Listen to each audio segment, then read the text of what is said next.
Hello, and welcome to yet another episode of Tubbles Talks Football, TTF for short. I'm going to have to stop doing these intros, they're too long, and so are my videos. But anyway, hey ho, we crack on. And today's topic of discussion, or should it be this video's topic of discussion, is Tubby's Premier League predictions for this year. Now, I thought I'd just clarify before I start, this is not going to be one where I say who's going to finish first, who's going to finish second, third, all the way down to 20th. That's not how I do things here, otherwise that would take too long. It would be about an hour and a half to record that video. So what I'm just going to do is do the top 6, who I think will be relegated, the leading goal scorer, the leading assist maker, and a few other tidbits of teams who might not get it. So we shall start in earnest and begin. The winners of the 21-22 Premier League season are going to be none other than Manchester City, of course. You knew it was coming. They just spent 100 million on Jack Grealish from Aston Villa, Southgate's worst midfielder, allegedly.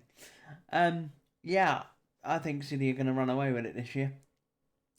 I really can't see anyone, apart from one side, which I'll say in a minute, getting anywhere near them.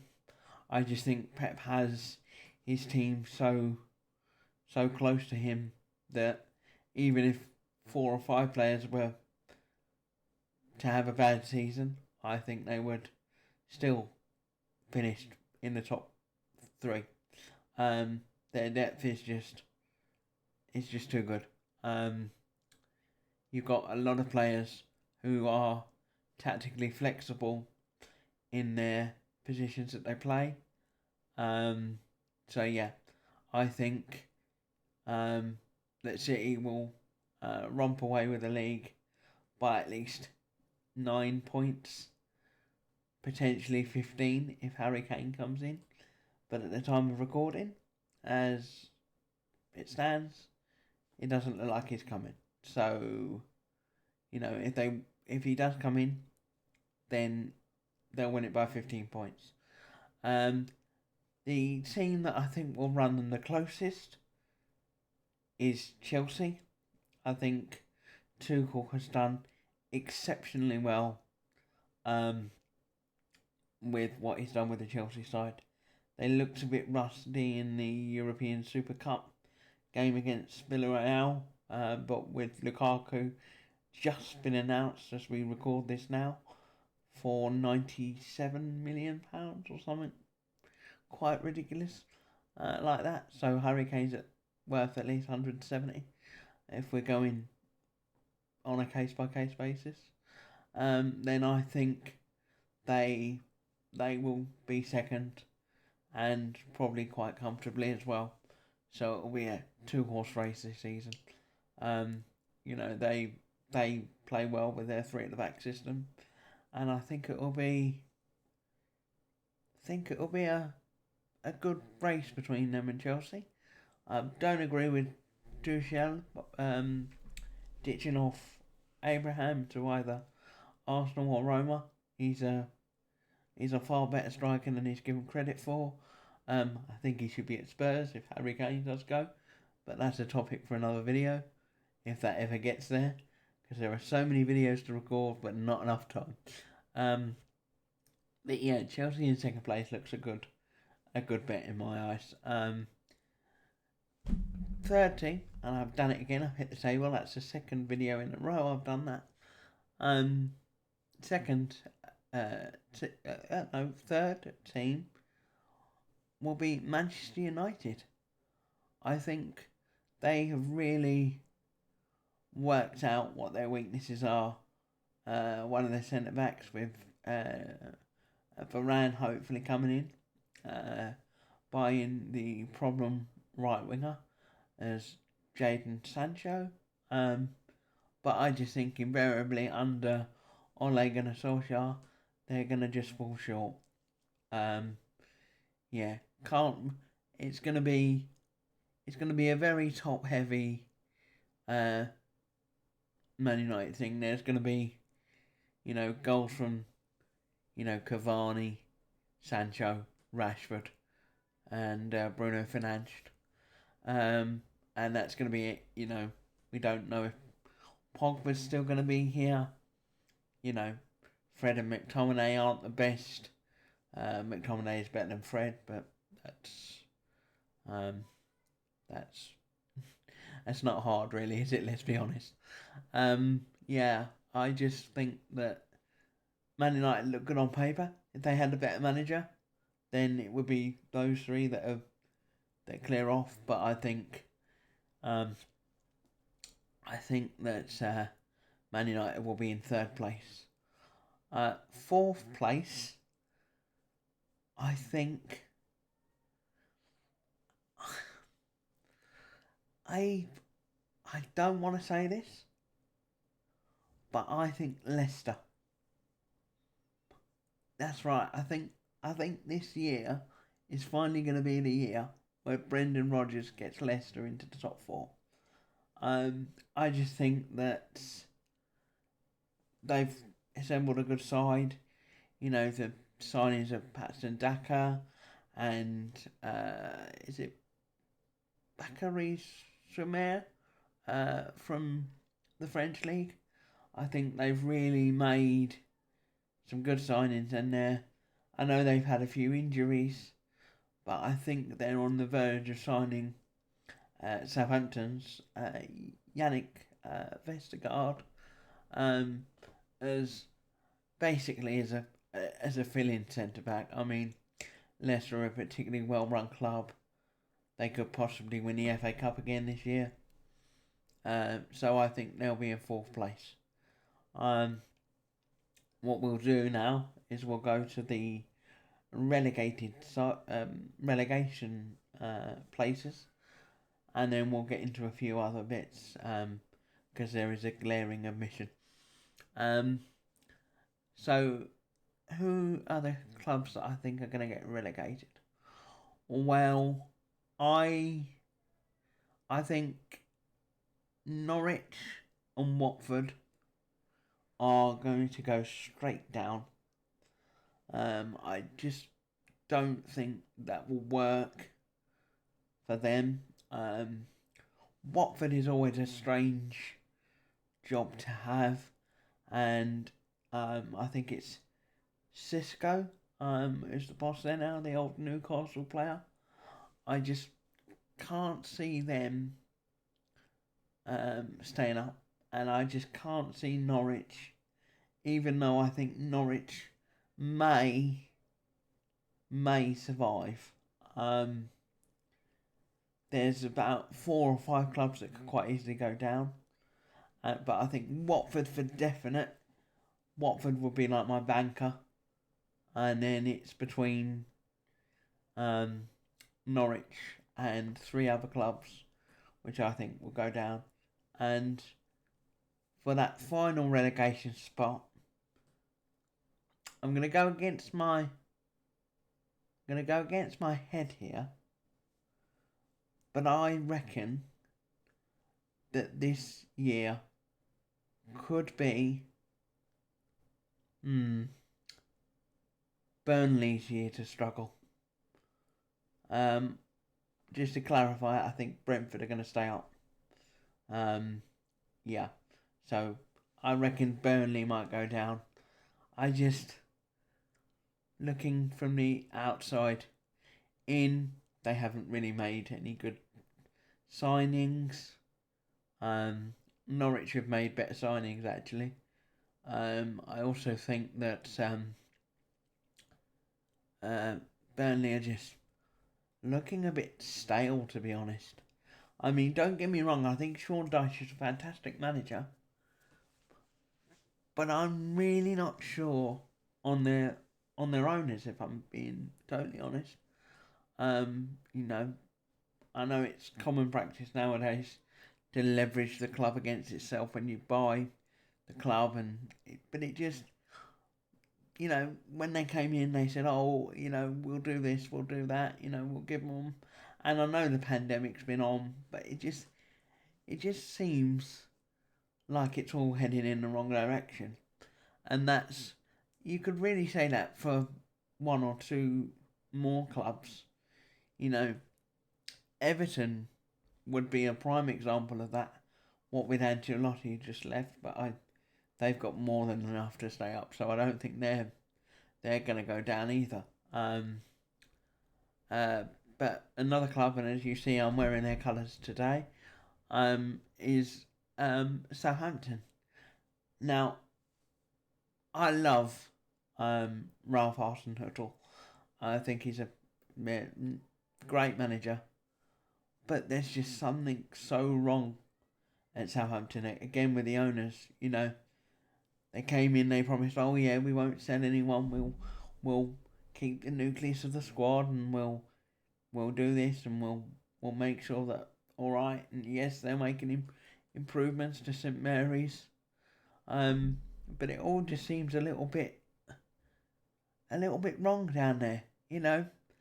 They're buying Adam Armstrong for £15 million, which in today's market isn't too much. It's like buying a £5 million player back in the 90s. We weren't really expecting much, but they keep selling all of their decent players. I mean, Yannick Vestergaard is on the verge of moving to Leicester. Danny Ings has suddenly, to be honest, I think he's jumped ship. He was rumoured to go into Spurs, but he's not. He's gone to Villa, and my first thoughts of that was, why the hell Villa? But obviously, they sold Jack Grealish, so they're rebuilding and that, and they've got Ollie Watkins there as well. So I don't know if Dean Smith wants to play 4-4-2, but Southampton look like one of those clubs that could quite easily finish anywhere between 10th and 19th. They're one of those clubs.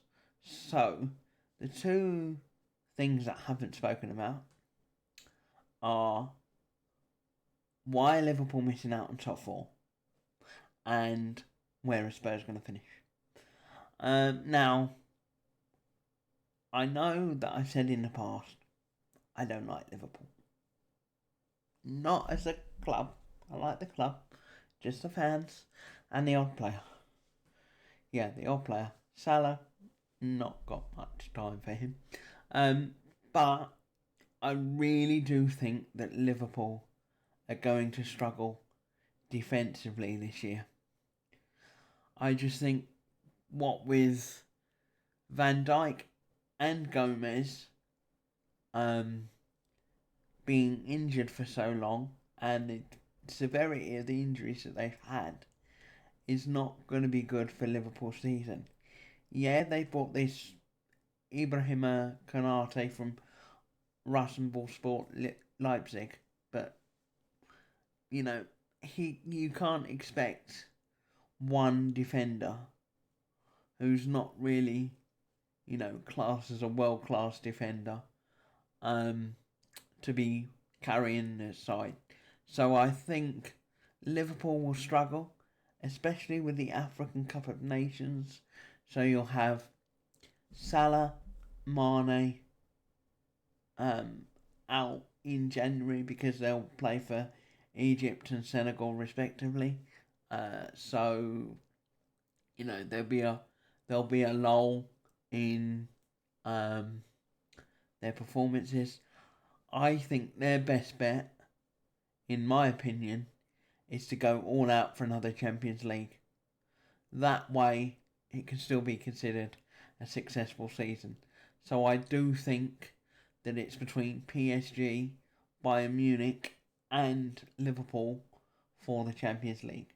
So there's another prediction for you. I know that's not Premier League, but it's a season prediction. So don't fret on the fact that I haven't put Liverpool for the top four, because they could well win the lot when it comes to the Champions League.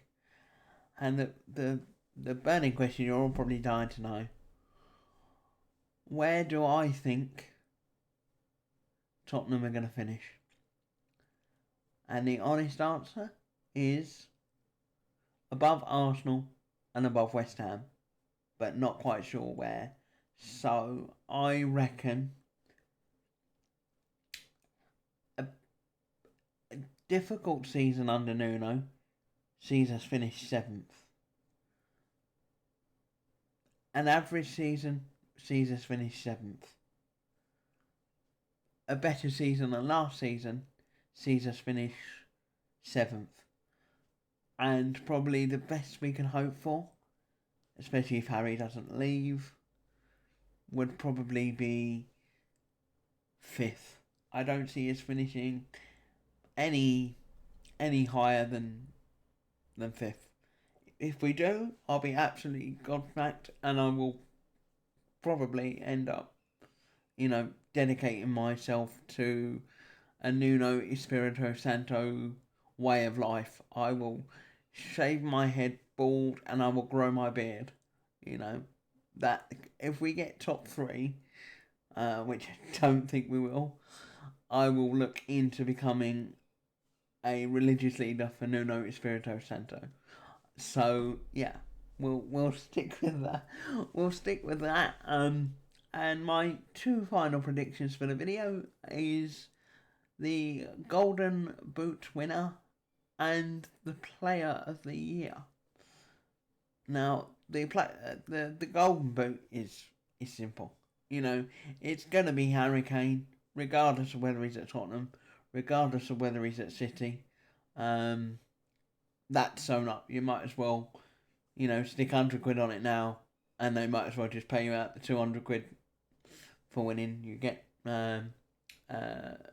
now, because unless he gets a severe injury, then I can't see anyone getting past him, and especially if he's at City, he'll probably get 25% more chances. But yeah, and the Player of the Year I'm going to go with is...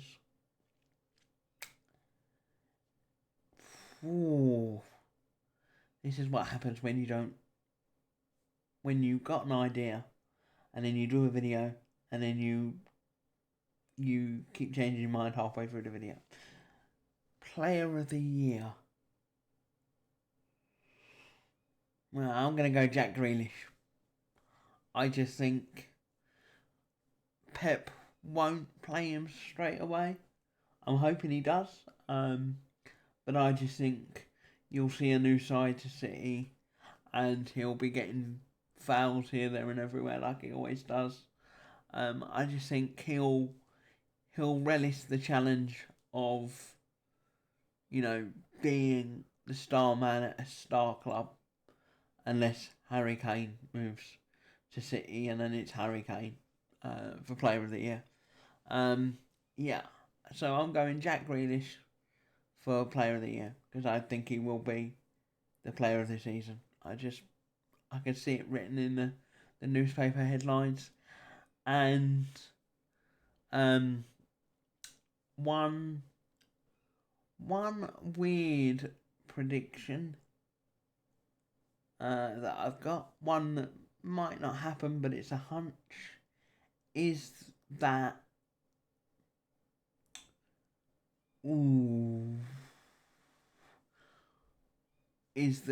Sean Dyche will be sacked before Christmas. As I've said with Burnley, I just think the club's in a bit of a weird state. It's just weird, but I think Sean Dyche will try and get out before the ship sinks. I think he'll jump, and he'll get a job somewhere, and he'll do really well, and then Burnley will be kicking themselves. But thanks so much for watching. Please leave your comments below, and please hit that like button, hit that subscribe button if you haven't already. It all helps with the YouTube algorithm. So hopefully you can join me for the next one, and I'll see you again soon. Bye.